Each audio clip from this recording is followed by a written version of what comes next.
بني أمين إرشاد شعر خاطرك من ديوان نندو كان ممنور دلماني خاص از فرماشين وكدودا عظيمي وإمران بلوچ خاص از فرماشين شیر افشان سردار فضل الرحمن رئیسی خاص از فرمایش نعیم شیرانزئی چوادگر سیف محمد اسلمی چبریسان ابراهیم بهاری چپاتکان علی ممدردی عبدالمالک وفای جاسم سلطانی و سمیر سرمچای منیر منوری و چوادگر خلیل واق دکانداری و محسن میری چگونکی ابوذر آسکانی زبیر زبادی یاسین یادگاری اسلام امیتی و عبدالمالک ارمانی ندیم آسکانی چواشنا امین آسکانی و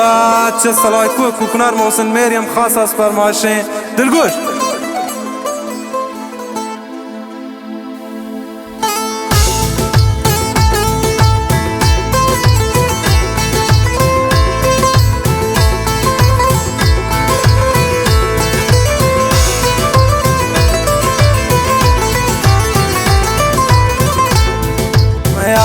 लोक बाम सार शोतक पायक गमे गमवार शोतक मैं आस का लोक बाम सार शोतक पायक गमे गमवार शोतक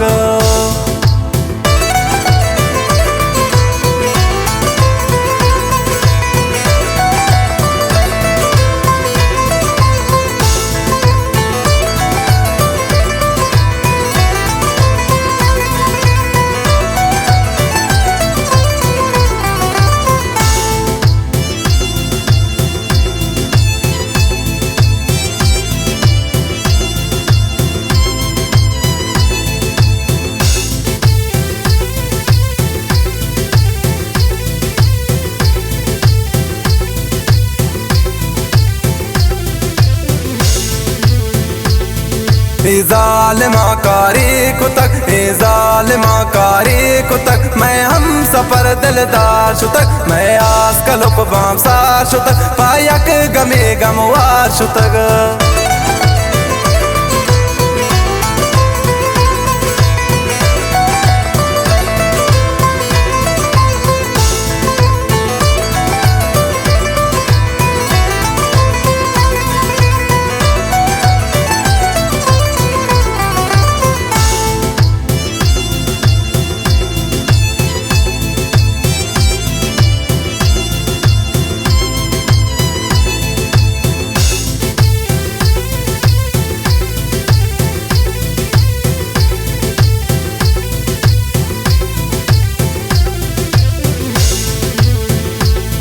हंचे गमे दातश मना हंचे गमे दातश मना ताही चमन उपार शुतक मैं आस का लोक बाम सार शुतक पायक गमे गमवार शुतक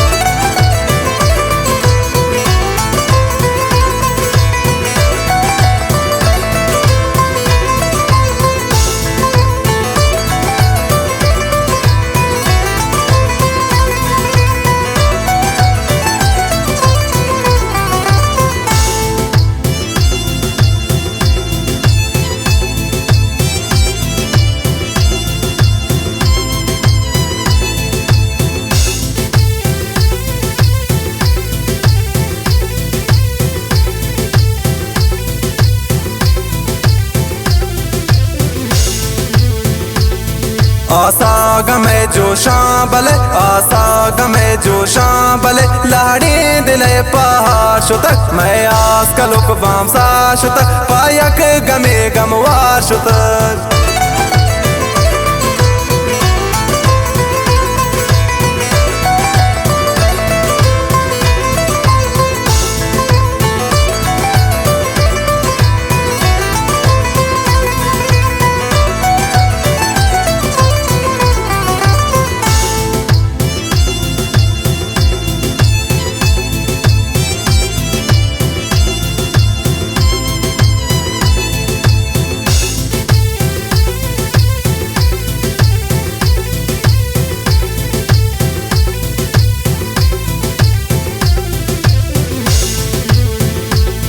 आमीन पतो नालीत मुदम आमीन पतो नालीत मुदम इरशादी दस्ते यार शुतक मैं आस का लोक बाम सार शुतक पायक गमे गमवार शुतक मैं आस का लोक बाम सार शुतक पायक गमे गमवार शुतक पायक गमे गमवार शुतक।